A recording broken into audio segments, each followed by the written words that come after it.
Presiden Republik Indonesia Prabowo Subianto tiba di Sydney, Australia. Wakil Presiden Republik Indonesia menerima audiensi mahasiswa jurusan Sosiologi Universitas Airlangga. Presiden Republik Indonesia Prabowo Subianto tiba di Sydney, Australia pada Selasa 11 November 2025 untuk memulai rangkaian kunjungan kenegaraan resmi yang dijadwalkan berlangsung selama 2 hari. Setibanya di Bandara Internasional Kingsford Smith, Presiden Prabowo disambut langsung oleh Menteri Luar Negeri Australia, Penny Wong, beserta jajaran kehormatan pemerintah Australia. Upacara penyambutan berlangsung penuh kehangatan dengan pengibaran dua bendera negara sahabat, Indonesia dan Australia sebagai simbol hubungan bilateral yang erat. Dari bandara, Presiden Prabowo beserta rombongan terbatas langsung menuju hotel tempat bermalam di kawasan pusat kota Sydney untuk mempersiapkan agenda resmi berikutnya Perkuat Karja sama bilateral dan kawasan Indo-Pasifik. Menurut informasi dari Kementerian Luar Negeri RI, kunjungan kenegaraan ini memiliki makna strategis dalam memperkuat hubungan diplomatik Indonesia-Australia, terutama di bidang pertahanan, perdagangan, energi hijau, dan pendidikan vokasi.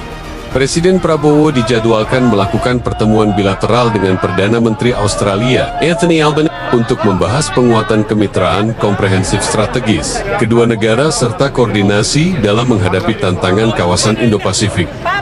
Selain itu, sejumlah Memorandum of Understanding MOU dipersiapkan untuk ditandatangani, termasuk kerjasama pengembangan sumber daya manusia di sektor pertahanan, pertukaran pelajar, serta investasi berkelanjutan di bidang energi baru terbarukan (EBT). Indonesia dan Australia adalah tetangga sekaligus mitra strategis. Dalam pernyataan singkatnya sebelum keberangkatan, Presiden Prabowo menegaskan pentingnya kunjungan ini bagi masa depan hubungan kedua negara. Indonesia dan Australia bukan hanya tetangga, tapi juga mitra strategis yang harus terus menjaga kepercayaan dan kerjasama di tengah dinamika global, ujar Prabowo. Ia menambahkan, Indonesia akan terus berperan aktif dalam menjaga perdamaian kawasan dan keseimbangan strategis di Indo-Pasifik, sembari memastikan kepentingan nasional tetap menjadi prioritas utama.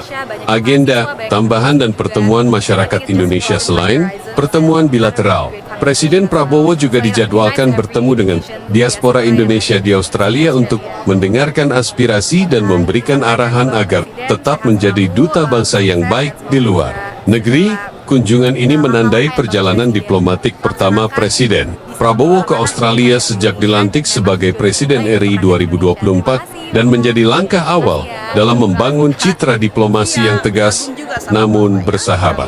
Saya belum tahu persis, tapi bagusnya ini Bapak, karena dia sempat salamin orang satu persatu. Ini termasuk apa? Penghargaan atau merasa senang, merakyat gitu ya. Kelihatannya capek, tapi ya semangatnya luar biasa. Bener, bagus ini Bapak ini. Saya harapkan saja mudah-mudahan hubungan Indonesia dengan Australia lebih akrab lagi gitu. Baik di bidang ekonomi, edukasi, masalah visa apa semuanya itu pengaturannya, imigrasi ini maksud saya ya. Insya Allah mudah-mudahan lebih akrab lagi. Ya. Mungkin terakhir Bu, ada yang mau ingin disampaikan ke Bapak Presiden? Oh iya, sehat selalu ya Pak ya. Doa saya mudah-mudahan Bapak Presiden Prabowo dikelilingi dengan orang-orang yang baik, orang-orang yang takwa, karena itulah yang paling orang Indonesia butuhkan, orang-orang yang takwa, orang-orang yang baik, bisa dipercaya. Itu harapan saya. Tetap sehat ya Pak ya, semangat loh. Terima kasih. Wakil Presiden Republik Indonesia menerima audiensi dari mahasiswa jurusan Sosiologi Angkatan 2023, Universitas Airlangga Unair di Istana Wapres, Jakarta Pusat, Senin 10 November tahun 2025. Pertemuan yang berlangsung hangat dan penuh gagasan itu membahas isu-isu strategis kebangsaan, dengan fokus utama pada pembangunan Papua dan peran generasi muda dalam mendorong keadilan sosial di seluruh wilayah Indonesia. Dalam dialog terbuka tersebut, para mahasiswa menyampaikan pandangan kritis mereka mengenai tantangan sosial, kesenjangan ekonomi, dan dinamika pembangunan di Papua. Wakil Presiden menyambut baik semangat itu dan menegaskan bahwa pemerintah terbuka terhadap suara generasi muda sebagai mitra dalam merumuskan arah kebijakan bangsa. Kita tidak boleh melihat Papua hanya dari sisi pembangunan fisik. Yang terpenting adalah pembangunan manusia dan martabatnya. Saya berharap anak muda seperti kalian menjadi jembatan antara aspirasi rakyat dan kebijakan negara. Ujar Wapres. Rombongan mahasiswa sosiologi Unair ini datang sebagai bagian dari program kuliah, lapangan, dan dialog kebangsaan yang bertujuan memperluas wawasan tentang praktik pemerintahan dan kebijakan publik. Dalam kesempatan itu, mereka juga memaparkan hasil riset awal tentang persepsi masyarakat Papua terhadap pembangunan berkelanjutan dan peran pendidikan dalam mengurangi konflik sosial. Salah satu mahasiswa, Raffi Nur Rahman, menyampaikan, "Kami belajar bahwa pembangunan bukan hanya soal infrastruktur, tapi tentang bagaimana negara hadir untuk semua warganya, tanpa terkecuali." Wapres menegaskan kembali komitmen pemerintah dalam memperkuat Papua sebagai bagian integral dari Indonesia yang berdaulat dan sejahtera. Ia juga menekankan pentingnya pendekatan humanis dalam menangani isu-isu di tanah Papua, termasuk pemberdayaan masyarakat adat, peningkatan pendidikan, dan pelibatan generasi muda Papua dalam pemerintahan. Papua adalah cermin Indonesia. Kalau Papua maju, maka wajah Indonesia akan semakin lengkap. Tutur Wapres menutup dialog. Lengkap CT scan, lengkap semua. Jualannya cuma kayak gini juga, pakai terpal gitu, mereka duduk, pasarnya becek, harganya itu 5 ribuan, bayangkan. Itu jadi mereka disusun-susun gitu Pak, di piring-piring kecil 5 ribuan. Lihat bentuk pasarnya seperti itu. Semua ada di situ. Mereka kebanyakan kalau yang tadi nanam sendiri, cabai, sayur mayur, 5 ribuan, bayangkan. Pisang, coba lihat seperti itu keadaannya.